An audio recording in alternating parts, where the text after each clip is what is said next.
په عوض د جنت کې الله جل شانه دوی نه جان مال قبلی او دوی ته په بدل کې جنت ورکړي. او بیا دغه مؤمنان چې د دوی شان دار چې دوی کافرانو لره وجني او خپل هم شهیدان کیږي او دوی سره د الله تبارک وتعالى د طرف نه د جنت وعده ده. هغه جنت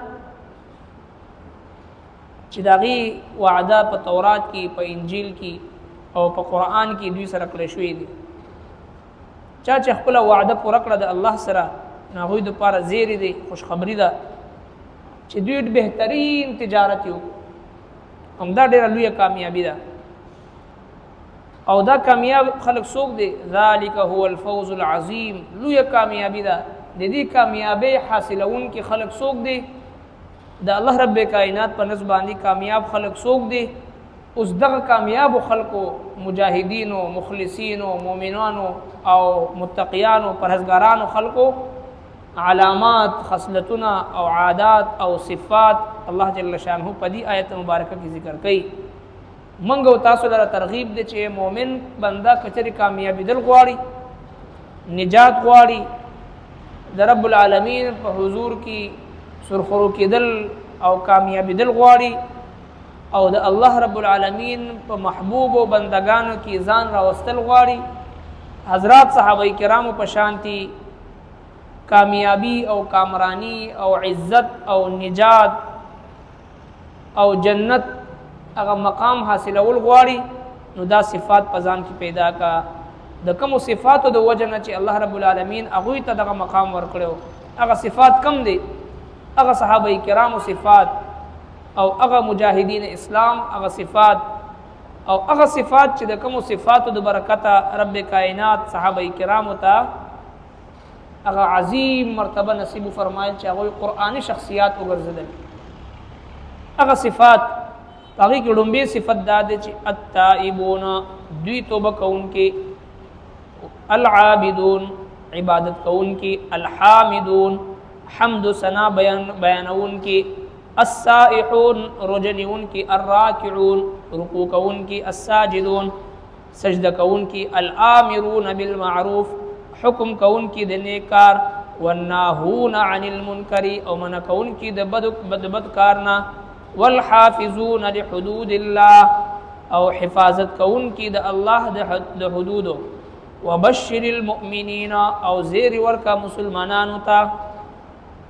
دا هغه عظیم صفات دي چې کوم صفات زمونږ استادو په ژوند کې راشي، زمونږ استادو په معاشره کې راشي، زمونږ استادو په اولاد کې راشي نو دا انسان دا مسلمان دا کامیاب. لومبي صفت پاغي کې التائبون دي توبه کون کی. توبه دوه جهان سردار مبارک فرمایي چې کل بنی آدم خطاء وخير الخطاؤون التوابون. ټول بنی آدم خطاکار دي او بهترین خطاکار هغه دي چې هغه توبهګار دي. چې کله هم انسان نه ګناه وشي نو فورا پاغي باندې توبه استل پکار دي. ځکه چې توبه استل سره یو ګناه کبیره ګناه چې دی هغه کبیره نه پاتې کیږي بلکې هغه معاف کیږي، بلکې الله تبارک وتعالى په نیکی باندې وته بدلي. چې کله سړی توبه وباسي او چې کله یو سړی توبه نه وباسي او ګناهونه کوي نو صغیره ګناه چې دی هغه کثرت سره صغیره نه پاتې کیږي بلکې هغه کبیره وګرځي. چې په کوم ګناه باندې مداومت وشي او همیشګي وشي او مستقلا یو ګناه کوي او معمولی غنی نو د انسان لپاره د هلاکت خطر وي. نو لہذا کثرت سره توبه استل. یا ایها الذین آمنوا توبوا الی الله توبه نصوحا. اے ایمان والو تاسو توبه وباسئ رښتینی توبه. توبه څه ته وایي؟ التوبه الندامه. توبه د پخمنتیا نوم ده چې کله د ګناه نه بعد انسان نه نظر غلط استعمال شي، جبه غلط استعمال شي، بل داسې خطا انسان نه وشي زړه کې پخمنتیا راشي یاره دا کار مې خو نه کو نو دا د ایمان نښه ده. نبی علیہ الصلوۃ والسلام نه تپوس کیږي یا رسول الله مونږ ته څنګه پته لګي چې زړه کې ایمان شته او که نشته؟ نو د الله محبوب پیغمبر فرمایي چې دا سرت کا حسنتک و اساءت کا سیئتک فانت مؤمن. چې کله تا نیک عمل تعالی را خوشاله کی او ستا ګناه تعالی را خفه کی نو پوه شې چې زړه کې ایمان شته. او چې کله د ګناه نه بعد زړه کې پخمنتیا نه پیدا کیږي او اړو پته نه لګي. نو مطلب دا چې زړه تک تور دی، یو سړی نه غیبت وشي، چغلخوري وشي او ګناه وشي یا بله ګناه او سره محسوسیږي نه، زړه کې ورته څه څیز محسوسیږي نه، نو مطلب دا چې زړه کې ایمان نشته. او چې کله د یو ګناه نه بعد زړه کې خفګان راشي، دا د ایمان نښه ده، نو فوراً توبه ایستل پکار دی. او توبې سره نبی علیہ السلام مبارک فرمای التائب من الذنب کمن لا ذنب له، د ګناه نه توبه ایستونکی داسې دی چې ګویا که د سره ګناه کړې نه ده. ان الله يحب التوابین ويحب المتطهرین، مخکې تیر شو. الله رب العالمین ډیر کثرت سره توبه ایستونکو خلکو سره محبت ساتي او ډیر پاک اوسیدونکو خلکو سره محبت ساتي. نو کثرت سره توبه ایستلو والا خلک اگر چې د ورځې سل پیرې مرنه ګناه کیږي، بیا هم چې دی توبه ایستل پکار دی. ځکه ان الله يقبل توبه العبد ما لم يغرغر. دوانو جهان سردار مبارک فرمایي چې الله رب العالمین د خپل بنده توبه قبلي تر څو پورې چې سکرات الموت ځنکدن جانکونی کیفیت شروع شوی نه، غرغره د مرګ ځنکدن شروع شوی نه، تر هغه وخت پورې چې د الله رب العالمین د خپل بنده توبه قبلي.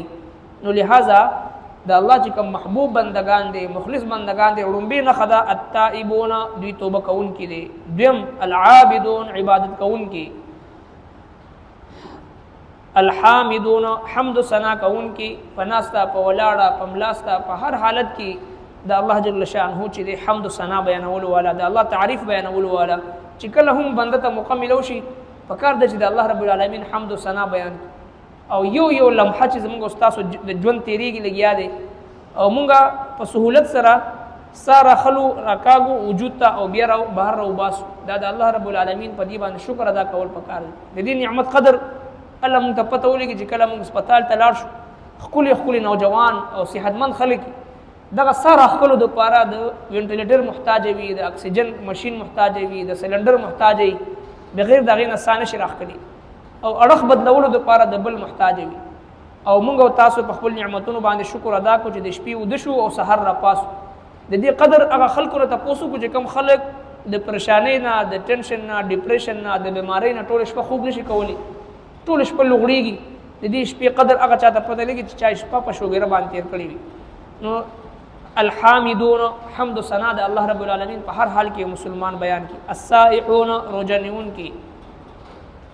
الراکعون، رکوع کوونکي. الساجدون، سجده کوونکي. او انسان د الله رب العالمین ټول نه زیات قرب او نزدېکت چې حاصلې د سجدي په ذریعه باندې حاصلې.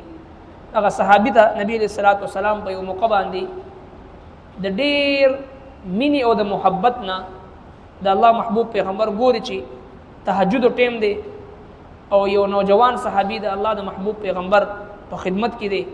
دوانو جهانو سردار مبارک چرندام فرمای او دی د نبی علیہ السلام په لاسونو مبارکو باندې وباچ چرندام د پاره د الله محبوب پیغمبر د عقیدت او محبت ته وکړو او د خدمت جذبې ته وکړو. او فرمایل چې صلی ما نسو غواړه چې د الله رب العالمین نه سوال وکم استاد لپاره سستا خوخ دی کم شي خوخی. نو د صحابه کرامو هغه عشق او محبت او للهیت او تقوا او زهد او فنا فی الله او فنا فی الرسول هغه هم یو مثالی و. د الله محبوب پیغمبر ورته وی چې څه غواړي. نو کومنګ او تاسو وی د دې دور خلق وینو مال دولت عیش او عشرت دا به غوښتي. د هغه صحابي تربیت نه موږ او تاسو خپل جان مال قربان کو. داغه تربیت ته وګورئ. هغه صحابي وی یا رسول الله اسألک مرافقتک فی الجنه. یا رسول الله زما د زړه تمنا دادا د زړه خواهش می دادا چې په ورځ د قیامت هم استا رفاقت او قربت او نزدېکت ما ته حاصل شي. یا رسول الله څرنګه چې په دنیا کې ستا خدمت مقرب به کائنات راکړې دی زما د زړه تمنا دادا چې قیامت کې هم دا زما استا په منځ کې جدایي رانه شي. ستا قربت او ستا نزدېکت او ستا د خدمت مقامات په جنت کې ملو شي. نبی علیہ الصلوۃ والسلام ته یو طریقه خي او نسخه ورته خي، طریقه ورته خي چې په دې طریقه باندې عمل وکړو تا په ورځ د قیامت په جنت کې به زما قربت او نزدېکت به تا ته حاصل شي. هغه کومه ده؟ فرمایي چې اعنی بکثرت السجود، د کثرت سجدو په ذریعه باندې ته زما مدد وکړه. یعنی سجدي ډېرې کوه. کثرت سجدې نه مراد نوافل دي نفل منځ چې دا ډیر کوه. نو کثرت سره چې ته نفل کې نو د نوافل په ذریعہ باندې انسان الله رب العالمین ته نزدیکیږي. د نوافل په ذریعہ باندې یو مزدور وي خپل دیاړي کوي او تنخواه علي، یو هغه مزدور د دیاړي نه بعد لله فی الله د خپل د مالک خوشاله کولو لپاره اور ټایم لګي اضافي خدمت ور سره کوي، هغه نه مالک ډیر زیات خوشاله. نو دا نفلی عبادات د نبی صلی الله علیه وسلم محبوب اعمال دي او دې سره انسان د الله رب العالمین قرب او نزدېکت او محبت حاصلوي او په جنت کې د نبی صلی الله علیه وسلم معیت او قربت په دې سره حاصلېږي. نو نفلی عبادات او ته نفلی اعمال او ته حقارت په نظر باندې کتل نه د پکار، بلکې جاهلان خلق هغه دې نفل ته چې دی فالتو سیز وي، حالانکه څومره لوی جهالت دی. نبی صلی الله علیه وسلم مبارک فرمایي چې اعني بکثرت السجود، د ډېرو نفلونو په ذریعہ د ډېرو سجدو په ذریعہ باندې زما مدد وکړه. یعنی ته ډېر نفلونه او ډېر سجدي کوه، ډېر عبادات کوه چې په ورځ د قیامت زما رفاقت تا ته ملو شي. ربنا تقبل منا انك انت السميع العليم وتب علينا انك انت التواب الرحيم.